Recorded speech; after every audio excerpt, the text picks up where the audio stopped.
بسم اللہ الرحمن الرحیم۔ درس حدیث سبق نمبر 18 مساجد کے بارے میں۔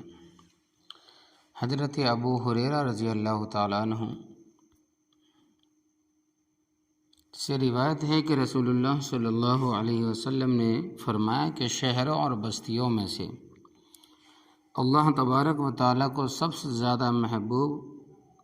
ان کی مسجدیں ہیں اور سب سے زیادہ ناپسندیدہ ان کے بازار اور منڈیاں ہیں۔ صحیح مسلم کی روایت ہے، انسان کی زندگی کے دو پہلو ہیں، ایک ملکوتی و روحانی، یہ نورانی اور لطیف پہلو ہے، اور دوسرا مادی و بہیمی جو ظلماتی اور کثیف پہلو ہے۔ ملکوتی و روحانی پہلو کا تقاضا اللہ تبارک و تعالیٰ کی عبادت اور اس کا ذکر جیسے مقدس اشغال و اعمال ہے، انہی سے اس پہلو کی تربیت و تکمیل ہوتی ہے، اور انہی کی وجہ سے انسان اللہ تبارک و تعالیٰ کی خاص رحمت و محبت کا مستحق ہوتا ہے،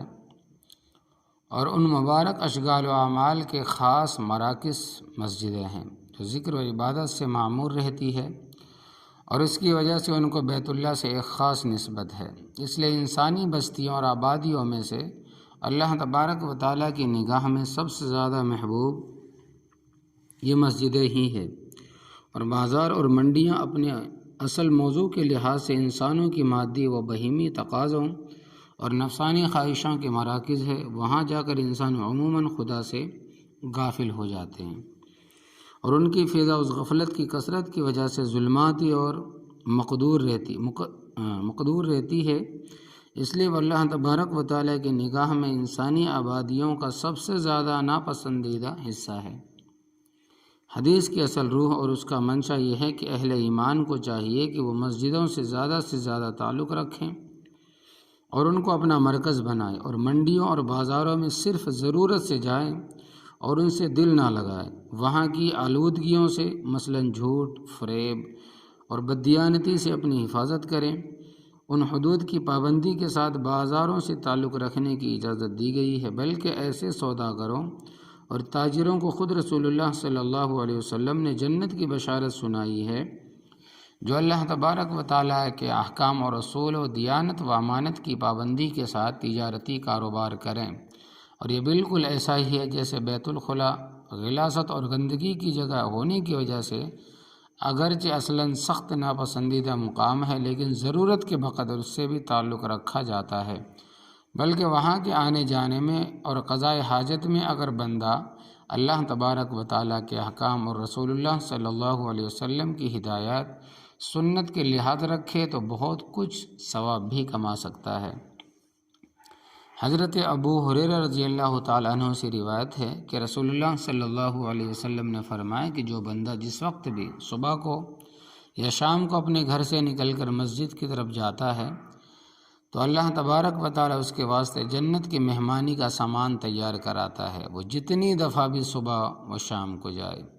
حدیث کا مطلب یہ ہے کہ بندہ صبح و شام جس وقت بھی اور دن میں جتنی دفعہ بھی خدا کے گھر میں یعنی مسجد میں حاضر ہوتا ہے، رب کریم اس کو اپنے عزیز مہمان کی نگاہ سے دیکھتا ہے، اور ہر دفعے کی حاضری پر جنت میں اس کے لیے مہمانی کا خاص سامان تیار کراتا ہے، جو وہاں پہنچنے کے بعد بندہ کے سامنے آنے والا ہے۔ اور ظاہر ہے کہ رب کریم کے جنت والے سامان مہمانی کا یہاں کوئی تصور بھی نہیں کر سکتا۔ حضرت عبداللہ ابن عباس رضی اللہ تعالیٰ عنہ کی ایک حدیث میں بیان کیا گیا ہے کہ مسجدیں اللہ تبارک و تعالیٰ کے گھر ہیں، اور ان میں حاضر ہونے والے اہل ایمان اللہ تبارک و تعالیٰ کے ملاقاتی اور مہمان ہیں، اور جن کی ملاقات کو کوئی آئے اس پر حق ہے کہ وہ آنے والے ملاقاتی کا اکرام اور اس کی خاطرداری کرے۔ یہ بات ہر شخص سمجھ سکتا ہے کہ اس کی امت کی دینی زندگی کی تشکیل و تنظیم اور تربیت و حفاظت میں مسجد اور جماعت کا کتنا بڑا دخل ہے۔ اس لیے رسول کریم صلی اللہ علیہ وسلم نے ایک طرف